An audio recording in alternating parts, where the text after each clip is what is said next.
You are listening to Proof Text, a Glossa House podcast exploring Scripture and all things related to it. New episodes are released daily. For more information, check out glossahouse.com and subscribe to our channels on Spotify and YouTube. Welcome and enjoy. Let's talk about vocabulary acquisition for studying the biblical languages.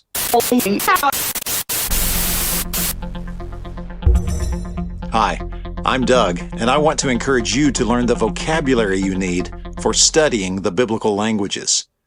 Today we're talking about vocabulary acquisition, and I've been greatly helped in my thinking on this topic by a recent book by Dr. Jennifer Noonan, a handbook of second language acquisition for biblical studies.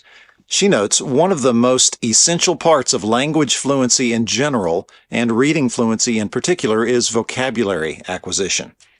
And she points out that students who have only a strong grasp of grammar do not do as well with a basic comprehension of a text as students who have only a strong knowledge of vocabulary. Now, both grammar and vocabulary are important, but our topic today is vocabulary acquisition. Now, in the teaching of ancient languages, including the biblical languages, there are different viewpoints on pedagogy, whether that's a strict grammar translation type of approach, or whether it is more of a communicative language teaching strategy, or whether it's some sort of a mixture and blending of different methods. But something that pretty much everybody agrees on is that vocabulary acquisition is paramount, and that using flashcards is an excellent way for students to do that. Now, when it comes to teaching vocabulary and students learning vocabulary, there are several factors that need to be taken into consideration. When introducing vocabulary that's been selected for students, it's important to raise their interest and to draw attention to these words and to understand that they're going to have to learn by repetition. Certainly those initial exposures are very important, but you can't just do a few, maybe as Dr. Noonan points out, 10 exposures to the word and assume that's sufficient. You have to have, according to recent research, around 20 to 50 repetitions, she points out. And also the idea of spaced repetition should be brought up as well, and that students would be going over these and then give some intervals that will extend more over time between seeing that vocabulary item again so that their brain can practice recalling it in different contexts and at different intervals. The creative processing is important for vocabulary acquisition as well, being able to recognize it or to use it in newer contexts, different contexts from where one first encountered that vocabulary item.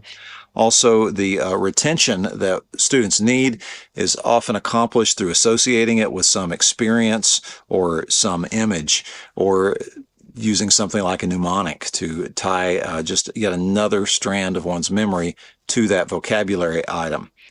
Now, for teachers, when assigning these words and when assessing these words, certainly it's common to use lists, quizzes, and flashcards, as we've noted, but there are some additional things you can do, which Dr. Noonan points out here, that you could incorporate the use of pictures, objects. You could have actions that are associated with the words as well, have students acting it out. You can involve extensive reading in a program for learning vocabulary, and extensive reading is best accomplished where students know much of the vocabulary already, and then they're being able to have their attention focused on those new words. So something like about 95 to 98% of awareness of the words that are already in an assignment for reading, for extensive reading, so they can pick out those additional words and start inferring their meaning, learning even by context there. And words and context is a big thing with vocabulary learning. So students have a lot of information that's giving them clues already to the meaning, and also some things to tie to their memory as well. Now, there is a strategy that Dr. Noonan points out in this book called recycled words. And the idea of recycled words is that a teacher might select a text for students to study, choose vocabulary words to be studied there, and then expose them to those words. And in doing so, they would also read them students would echo them, pronounce those words, and maybe put them in different contexts where students would have to guess the meaning of the words based on prior knowledge. And then teachers could have oral reading of the text that students are involved in, where they're using those words along with other words in sentences. And a focused word study is another strategy there, even including something like a matching game where students could match up a flashcard that has the Hebrew word or the Greek word or the Aramaic word with a picture or with a description in the student's first language, and the students could have a good time putting those back together. That'd be just another way of tying some memory muscles to those vocabulary words. And then evaluating that word knowledge, assessing it in various ways. It could be something like a more traditional quiz, but it could also be something fun like a crossword puzzle or something like that. Then a writing workshop is another way to be working on the vocabulary, where students could write a simple story imitating an example done by a teacher and use those vocabulary words in different contexts. So vocabulary acquisition, extremely important. There are a lot of things that students can do on their own that teachers can provide for them. There are some resources available as well. Certainly students could buy blank flashcards, create their own flashcards. I had a professor who's got shoe boxes of the different flashcards he made himself for the biblical languages and also for several of the different cognate languages that he studied in his program as well. It's very impressive, and he's got an expansive encyclopedic knowledge of these things. And certainly drawing them out, writing them out by hand does reinforce that with the brain, there's no doubt. But you could also buy pre-made flashcards. This is a set I got when I first started learning Greek. You can also make use of apps like Cerego, which has some built-in spaced repetition. Some students like to use Anki and import decks or create decks into Anki for those vocabulary digital flashcards. Some students like to use Memrise, which also has some spaced repetition. And Quizlet is another option. Now, if you do use a pre-made flashcard set, especially in these digital tools, do be careful because users can create them and have errors in them. And sometimes you can find sets that are done by a publisher of a biblical language textbook, and that's probably safer than something by a random user, but some of the random user ones are good too. Just double check them to make sure you're not memorizing a word that's been misspelled, especially if you're focusing not just on hearing and recognizing, but even spelling the word as well.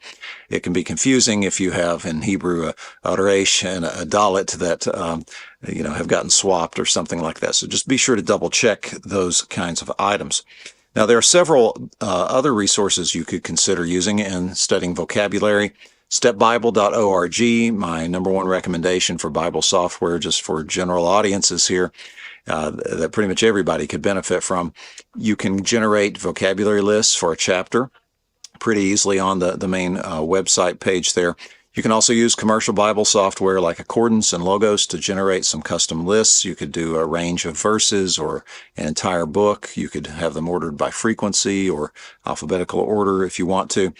You could also buy books with vocabulary items already. And sometimes you can find lists based on these books in the aforementioned apps and websites, those digital tools. This is a classic by Larry Mitchel, Biblical Hebrew and Aramaic. It gives you frequency lists with definitions, a pronunciation guide, and index. I learned a lot of Hebrew vocabulary through making use of the lists in this book. Also, Hendrickson has recently published 3 volumes here, a book-by-book guide to Biblical Hebrew, to the Septuagint, and to New Testament Greek. And so you've got Hebrew and Greek here in terms of the frequency lists of 100 or more at the very beginning of these books. You have lists of these just commonly occurring words that you'll find throughout the corpus.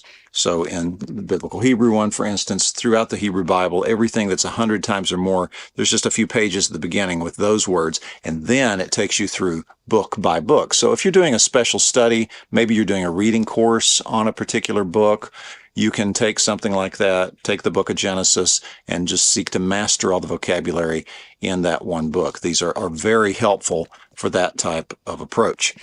And you could make yourself flashcards based on them. That would be advisable, or use a set that maybe somebody's done in one of those digital resources.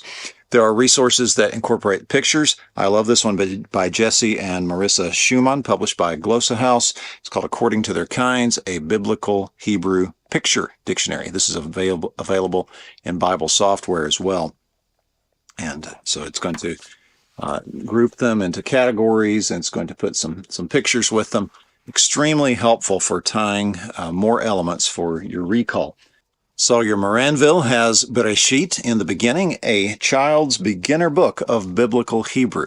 And this is just pictures with the vocabulary word. He has them grouped into different categories. Here we are in the fruit section with the misparim. And it's a beautiful illustrated book. He also has it available as a free PDF that you can download from the Lingua Deo Gloria website.